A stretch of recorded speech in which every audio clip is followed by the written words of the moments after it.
예, 9월 12일 토요일 말씀과 함께 우리 창세기 10장, 11장 말씀 보겠습니다. 교재 15페이지. 10장은 노아의 세 아들의 계보를 통해 확장된 인종 및 종족의 지리적 분화와 이동 역사를 소개하고 있습니다. 1절부터 5절은 야벳 족속의 후예들이 지중해 일대에 퍼져간 경로를 간략하게 언급하는데 주로 유럽 쪽 인종으로 볼 수 있습니다. 6절부터 20절은 함의 후손들의 지리적, 인종적, 정치적 확장과 분화 과정을 다루고 있습니다. 메소포타미아 문명의 중심 세력이자 아브라함의 조상이었던 셈족의 분화 과정은 가장 나중에 소개됩니다. 11장으로 이어지는 바벨탑 사건에서 인간은 바벨탑의 꼭대기를 하늘에 닿게 함으로써 인간의 지혜와 능력을 과시하려 합니다. 이를 보신 하나님께서 언어를 혼잡하게 하시사 사람들은 결국 온 지면으로 흩어지게 됩니다. 이후 등장하는 셈의 족보는 후손 아브라함을 등장시켜 앞으로 족장 시대가 펼쳐질 것을 예고합니다. 네, 여러분 방금 우리 교재에서 읽은 대로 창세기 이제 오늘까지 11장까지는 천지창조 이야기부터 쭉 이렇게 노아 자손 이야기, 바벨탑 사건까지 나오고 우리 다음 주 월요일부터는 12장부터는 구약의 위대한 4명의 족장들 아브라함, 이삭, 야곱, 요셉 이 이야기가 12장부터 50장까지 펼쳐집니다. 그래서 오늘은 10장과 11장 말씀. 자, 먼저 10장의 8절 말씀 보겠습니다. 10장의 1절에 보시면 먼저 노아의 아들 셈과 함과 야벳의 족보가 쭉 나오는데요. 그 족보 중에서 10장 8절 보십시오. 구스가 또 니므롯을 낳았으니 그는 세상의 첫 용사라. 그가 여호와 앞에서 용감한 사냥꾼이 되었으므로 속담에 이르기를 아무는 여호와 앞에 니므롯 같이 용감한 사냥꾼이로다 하더라. 자, 첫 번째 기도 제목은 신앙이 자자손손 잘 이어지게 하소서 하는 것입니다. 여러분이 가진 이 좋은 신앙이 여러분의 자녀들과 자손들에게 대대로 이어지게 하소서. 이건 우리가 가족들 생각하면서 해야 하는 평생의 기도 제목이 아니겠습니까? 여러분, 우리가 어제 말씀 보았지만 노아같이 당대 훌륭한 믿음의 사람도 셈과 야벳 같은 아들이 있는 반면에 함과 같이 그 아버지의 하체를 보고 다른 형제들에게 먼저 나가서 고자질한 그런 아들도 있었습니다. 참 자녀들 신앙생활 잘하게 하는 게 쉽지가 않습니다. 그런데 8절에 우리가 읽은 대로 니므롯이라는 사람이 나옵니다. 자, 이 노아의 아들 중에서 함은 지혜롭지 않은 아들이었죠. 그리고 함의 아들이 구스입니다. 그래서 8절에 보면 구스, 노아, 함, 구스의 아들이 누굽니까? 니므롯. 그런데 이 니므롯을 소개하는 것이 9절에 그가 여호와 앞에서 용감한 사냥꾼이 되었다.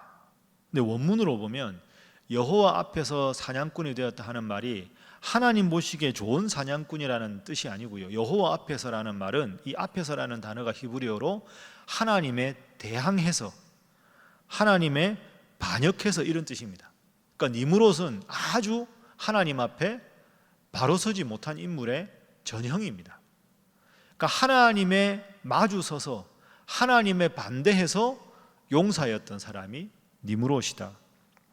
그래서 이 니므롯은 구약 시대의 사람들 중에서 노아 홍수 이후에는 육식이 가능했으니까 꼭 필요한 동물만 잡아서 짐승만 잡아서 먹는 게 아니라 필요하지 않은 동물까지 마구 포획을 하거나 심지어는 다른 동료 인간들을 죽이기까지 하는 아주 고약한 용사, 아주 부정적인 의미에서 용사입니다. 그리고 여러분 그 다음 절 보십시오. 니므롯의 나라가 나옵니다. 10절에 그의 나라는 시나일 땅의 바벨과, 여러분 바벨 기억나시죠? 11장 가면 바벨탑 나오잖아요. 그 바벨입니다. 그리고 11절에 그가 그 땅에서 아수르로 나아가 니느웨와 르호보달과 갈라와. 아수르, 니느웨, 구약시대에 가장 이스라엘을 괴롭힌 나라들이 아수르 아닙니까? 니느웨 하면 요나 선지자가 생각나죠. 좌우를 분변치 못하는 수많은 12만 명이나 되는 사람들이 하나님을 안 믿은 대표적인 성읍이 니느웨입니다. 그러니까 지금 생각해 보세요. 노아와 같이 훌륭한 아버지가 있었는데 함도 믿음 생활 잘 안 하고, 그 아들이 구스고 그 아들이 니므롯. 니므롯은 노아의 증손자입니다. 근데 니므롯이 하나님께 반대하고 마구 동물들을 포악하게 사냥하고, 그가 세운 나라가 바벨이고 그게 아수르가 되고 니느웨가 되고. 여러분, 자손들이 신앙생활 잘 해야 하는 이유가 여기 있는 겁니다. 그리고 신앙을 제대로 전수하지 못하면 노아의 직계 자손 중에서 니므롯이 나올 수도 있다는 것이죠. 실로 두려운 일입니다. 이 니므롯이 얼마나 이스라엘 역사에서 바벨, 아수르, 니느웨 이렇게 끔찍한 하나님에 대해서, 또 하나님의 약속의 백성 이스라엘에 대해서 반대되는 행동을 합니까? 자녀들 여러분, 만날 때마다 머리에 손 얹고 축복 기도해 주십시오. 시험 치러 간다 그러면 꼭 안고 기도해 주시고, 군대 갈 때도 기도해 주시고, 내 인생에 힘들고 어려울 때 늘 나를 위해서 기도해 주셨다, 저를 위해 기도해 주십시오. 그렇게 해도 이 엄한 세상에서 신앙적으로 잘 양육하기가 어려운 그런 시대입니다.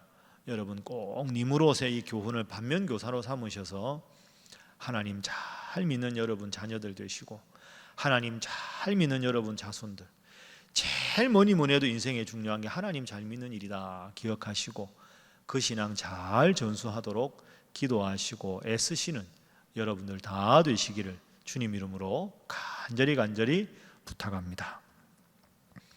자, 그래서 두 번째 기도 제목입니다. 오직 하나님 중심으로 살게 하소서. 오직 하나님 중심으로. 내가 먼저 하나님 중심으로 살아야 자녀들 자손들도 그걸 보고 잘 하지 않겠습니까? 자, 11장 말씀으로 넘어갑니다. 11장은 우리가 잘 아는 바벨탑 사건입니다.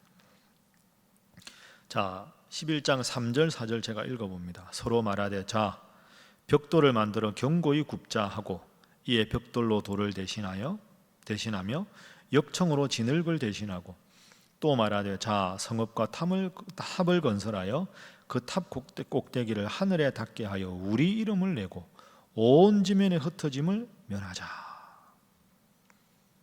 여러분, 바벨탑을 왜 쌓았습니까? 바벨탑을 사람들이 쌓은 목적이 있을 거 아닙니까? 그 목적이 뭐냐? 3절에 자, 벽돌을 만들어 바벨탑을 쌓자 하고는 목적이 4절에 나오지요. 성읍과 탑을 건설하여 그 탑 꼭대기를 하늘에 닿게 하여 우리 이름을 내고 온 지면에 흩어짐을 면하게 하자. 두 가지입니다. 그죠? 우리의 이름을 내자, 온 땅으로 흩어짐을 면하게 하자. 여러분, 이건 아주 하나님에 대해서 반대하는 행동입니다. 하나님께서 창세기에 창조기사에서 뭐라고 하셨습니까? 생육하고 번성하여 땅에 충만하라, 땅을 정복하라. 그 말씀은 다 흩어져서 자신의 거주지를 다 흩어서 먼 곳 가까운 곳에 다 뿔뿔이 흩어져 살면서 그 땅이 하나님 보시기에 잘 유지되도록 청지기로 관리하라. 이게 땅을 다스리라, 땅을 정복하라 하는 말씀의 뜻입니다. 그러니까 땅을 정복하라 하는 이 정복이라는 창세기 1장의 말씀은 무조건 동식물들을 착취하라는 게 아니라 하나님 보시기에 아름다운 자연을 잘 청지기로서 관리하라. 그래서 창세기에 땅을 정복하라 하는 정복은 신학적으로 청지기적 관리권을 말하는 겁니다. 무조건 정복이 아니라 하나님의 청지기로 잘 자연이 보호되고 유지될 수 있도록 관리하라. 그걸 위해서 온 땅에 흩어져 살아라. 그런데 11장 4절에 온 지면에 흩어짐을 면하게 하자. 그러니까 바벨탑을 쌓은 인간들은, 그 당시 사람들은 하나님 앞에 반성경적인, 하나님 앞에 바로 서지 못한 모습입니다. 이게 우리에게 오늘 주는 교훈은 하나님 중심으로 살아가게 하죠. 하나님 말씀대로 살아가는 하는 것이 중요하다는 겁니다. 그래서 이 바벨탑 사건에 하나님께서 심판을 받아서 지면의 언어를 다 흩으시지 않습니까? 의사소통이 되지 않도록. 왜? 하나님께서 그냥 화가 나신 게 아닙니다. 하나님은 온 땅에 충만하라고 말씀하셨는데 그 하나님의 명령을 정면으로 위반하고 우리가 흩어짐을 면하게 하자. 이걸 다른 말로 하면 뭡니까? 하나님 없이 살자. 하나님 우리 인생에 필요 없다. 내 인생의 주인은 하나님이 아니라 나다. 여기서 바벨탑을 쌓게 되는 거죠. 이 시대가 바로 바벨탑을 쌓아가고 있습니다. 반기독교적인 바벨탑. 예수 그리스도의 복음의 유일한 구원의 종교임을 부정하는 반기독교적인, 반예수적인 사이비 복음이 자꾸 횡행하고 있습니다. 그럴듯한 종교다원주의라는 이름으로 예수 이름의 절대 구원의 위대함을 해치고 있는 것이 이 시대의 풍조입니다. 제가 늘 여러분들에게 강조합니다. 시대가 잘못된다고 해서 내 죄악에 대해서 그저 합리화할 게 아니라 시대가 잘못되어도 하나님 보시기, 시대가 잘못되어도 말씀의 기준을 두고 살아가는 것이 필요한 줄로 믿습니다. 그것이 오늘 본문의 두 번째 교훈입니다. 자, 세 번째 교훈입니다. 일상에서 우리가 이렇게 기도해야 하겠습니다. 세 번째 기도 제목, 교만하지 않게 하소서 하는 것입니다. 교만하지 않게 하소서. 여러분 4절에 온 지면에 흩어짐을 면하게 하자, 그 앞에 보십시오. 그 탑 꼭대기를, 바벨탑 꼭대기를 하늘에 닿게 하여 우리 이름을 내고, 우리 이름을 내고. 여러분 이게 바벨탑을 쌓게 된 근본적인 또 다른 동기입니다. 지면에 흩어짐을 면하자. 하나님 말씀의 정면으로 반기를 들고 그 마음속에는 우리의 이름을 내자. 하나님 이름 필요 없다. 내 인생의 주인이 나니까 우리가 도시를 건설하고 우리가 우리의 기술로 역청을 쌓아서, 그죠? 벽돌을 만들어서 역청으로 진흙을 대신해서 저 높은 하늘에 닿을 수 있는 바벨탑을 쌓자. 왜? 우리의 이름을 내기 위해서. 하나님이 창조하셨고 하나님이 내 인생의 주인이신데 하나님 필요 없다. 우리의 이름을 내자. 나의 이름을 내자. 이게 영어로 하면 휴머니즘 아닙니까? 예. 휴먼 센츄리시즘. 인간 중심주의. 하나님 필요 없다. 여러분 잘 생각하십시오. 인간은 존귀한 존재입니다. 왜 내가 존귀한 존재일까요? 하나님께서 하나님 형상으로 창조하셨기 때문에 나는 존귀한 존재입니다. 그래서 하나님 잘 믿는 성도는 자신을 사랑할 수 있어야 합니다. 하나님 사랑하는데 자신을 미워하는 거 성경적이지 않습니다. 중요한 건 내가 존귀한 존재인 이유는 이 온 우주를 다스리시는 하나님께서 나를 존귀하게 만드셨기 때문에, 하나님이 나를 창조하셨기 때문에 내가 존귀한 겁니다. 그런데 바벨탑 사건은 하나님 필요 없이 내 존재가 존귀하다. 이건 아주 잘못된 인간 중심주의죠. 여러분 구분해야 합니다. 나는 존귀하다. 왜? 하나님이 나를 창조하셨으니. 이게 성경적인 겁니다. 하나님 필요 없고 내 경험과 내 지식으로 벽돌을 구워서 바벨탑을 만들겠다. 하나님 없는 나 중심주의, 인간 중심주의는 잘못된 거죠. 하나님 때문에 존귀한 나, 하나님 없이 나만 살겠다는 것을 배격하는 사건이 바벨탑 사건입니다. 그러므로 우리는 우리의 존재 자체가 겸손해야 합니다. 우리가 부르는 찬송가 가사처럼 주 없이 살 수 없네. 그게 우리의 고백 아닙니까? 여러분 한 분 한 분은 참 소중한 분들입니다. 왜? 이 세상을 창조하신 하나님께 여러분을 귀한 분이라고 인정하셨기 때문입니다. 여러분을 구원하기 위해서 예수님을 십자가에 못 박히시기까지 사랑하신 분이 우리 하나님이십니다.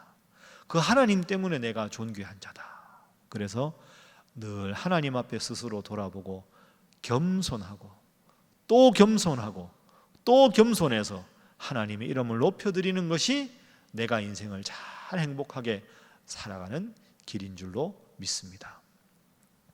자, 말씀을 정리하겠습니다. 여러분, 우리가 노아 홍수 사건 이후에 또 바벨탑 사건을 보면서 노아의 증손자가 니므롯이다 생각하면서 하나님, 우리 사랑하는 자녀들, 자손들 대대로 니므롯 같은 사람 없게 하시고 하나님 잘 믿는 자손들 되게 하옵소서 기도하시고 늘 하나님의 이름을 높여드리고 하나님 말씀대로 살아가서 복받는 인생 되게 하여 주옵소서.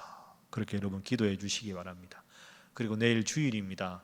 이번 주도 비대면 예배로 온라인으로 예배드리지만 신령과 진리로 하나님 보시기에 바른 몸과 마음과 영적인 태도를 잘 간직하시고 하나님 앞에 예배 잘 드려서 예배를 통해서 승리하시고 복받는 여러분 되시기 바랍니다. 다 함께 주신 말씀 위해서 내일 주일을 위해서 함께 기도하겠습니다.